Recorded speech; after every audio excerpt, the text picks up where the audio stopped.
Esse rolo envolvendo o registro da candidatura, o senador Flávio Bolsonaro apresentou o programa de governo dele e o que se viu ali foi uma repetição das ideias do pai, Jair Bolsonaro, quando candidato em 2022. Seguindo a linha conservadora, que é do seu movimento político, o Flávio demonstra um maior endurecimento quando o assunto é o combate ao crime e principalmente a relação do executivo com o judiciário, no caso, o Supremo Tribunal Federal. O plano de governo do senador prevê uma reforma no judiciário, com limitação de decisões monocráticas e a adoção de um modelo de segurança nos moldes do presidente Bukele de El Salvador. Enquanto Jair Bolsonaro falava em combate ao crime organizado, Flávio transforma o discurso em uma lista de medidas. O plano prevê 500 mil vagas em presídios, criação de 5 penitenciárias, os modelos de El Salvador, castração química para estupradores, reconhecimento facial em massa, enfim, várias outras medidas. E sobre o STF, Bolsonaro defendia liberdade e segurança jurídica. Já o filho propõe limitar o poder dos magistrados. Vamos para o telão para eu trazer essas propostas do Flávio Bolsonaro. Daqui a pouquinho nós vamos comentá-las. Mostra aí, pessoal, as que foram apresentadas nesse programa de governo. As mudanças no STF, essas que foram apresentadas. Fim das competências criminais originárias do STF para parlamentares, limitação de decisões monocráticas, revisão das regras para ADPFs, ADIs e ADCs, mudanças na indicação de ministros e quarentena de 1 ano para ministros de Estado antes de serem indicados ao Supremo. Essas são as medidas que estão apresentadas no plano de governo para o STF. Vamos para as de segurança também, pessoal? Traz aí na tela para o pessoal acompanhar. Ó. Redução da maioridade penal de 18 para 16 anos, punição de maiores de 14 anos que cometerem crimes graves, criação de tropa de elite das Forças Armadas para as fronteiras, construção de 5 presídios de segurança máxima inspirados no modelo de El Salvador, meta de 500 mil novas vagas no sistema prisional em 4 anos, castração química para condenados por estupro e abuso de crianças, fim da progressão de regime para crimes hediondos, monitoramento de agressores de mulheres com tornozeleira eletrônica e aumento de investimentos federais em segurança. E aí a gente se pergunta, será que essas propostas se sustentam?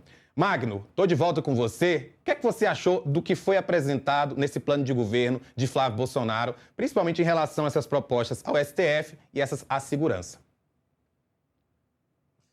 Rafael, me parece ser uma candidatura que, nesse ponto, é fundamentalmente diferente da candidatura de Jair Bolsonaro em 2018. Ela tem muito mais substância. A candidatura de Jair Bolsonaro era uma candidatura muito mais fruto do seu tempo, da mobilização de militantes, da mobilização daquelas pessoas onde Jair iria, numa certa empolgação, numa certa vitória, uma certa vontade de mudar as coisas, vamos mudar tudo. Nesse sentido, Flávio Bolsonaro apresenta uma evolução, porque traz propostas. A gente pode achar que propostas são boas ou ruins, viáveis ou inviáveis, se violam alguns preceitos constitucionais ou não, como a castração química de condenados por determinados crimes, mas são propostas de políticas públicas que a gente pode debater com um pouco mais de propriedade. Jair Bolsonaro apresentava essas propostas de uma forma um tanto mais dispersas. Outro ponto também é que ele dá uma atualização nessa visão de mundo que seu pai apresentou quando concorria à presidência. Embora eles façam parte do mesmo grupo político, e a gente vê nessas propostas de Flávio Bolsonaro aquele componente da proposta do político conservador, que a gente vê em outros países, de uma inspiração clássica da direita mais moderna que a gente vê por aí, desse sentido da segurança, com a relação com o Bukele, mas traz essa atualização, essa coisa, um pacote 2026 para isso, trazendo algumas demandas que se acumularam nos últimos anos a respeito do Supremo Tribunal Federal.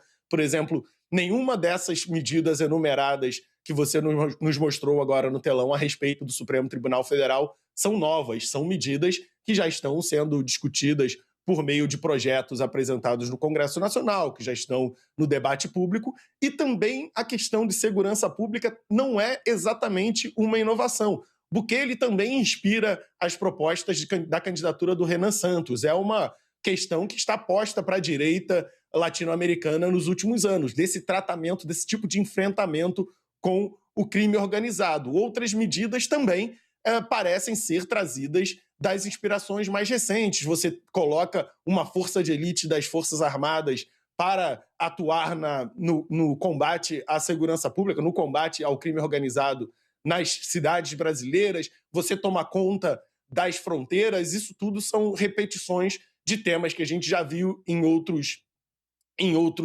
eleições presidenciais, mas ele traz uma roupagem atualizada, uma roupagem de alguns temas ou de perspectivas que estão sendo discutidas nesse momento. Então, Flávio consegue fazer uma reedição daquela visão que Jair Bolsonaro trazia, mas ele traz um plano mais detalhado no sentido de políticas públicas e também agrega temas que estão mais fortes no debate público nos últimos tempos, como o enfrentamento ao narcotráfico no modelo de El Salvador e também nessa relação com o STF, de como deve ser essa nova relação com o STF, com algumas limitações, com a mudança no sistema de seleção de ministros e tentando desenvolver uma forma de fazer com que o STF fique mais sob o controle do Congresso Nacional ao modificar o privilégio de foro, ao colocar os políticos que são membros do Congresso Nacional não sob a alçada do STF,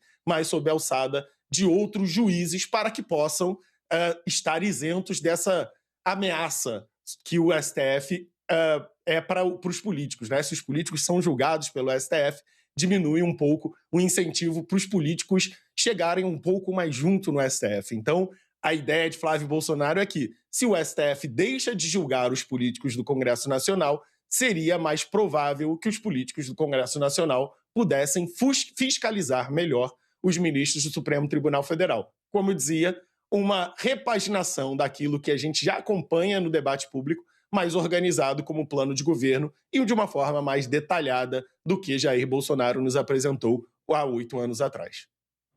Magno Cal, obrigado por participar com a gente aqui no Agora Metrópolis. Te vejo na segunda-feira, que já tem campanha política, e aí sim a gente vai falar mais ainda sobre eleições. Até segunda. Um abraço, Rafael. Até segunda com essa nova fase da campanha presidencial. Até lá. Olha, vou pedir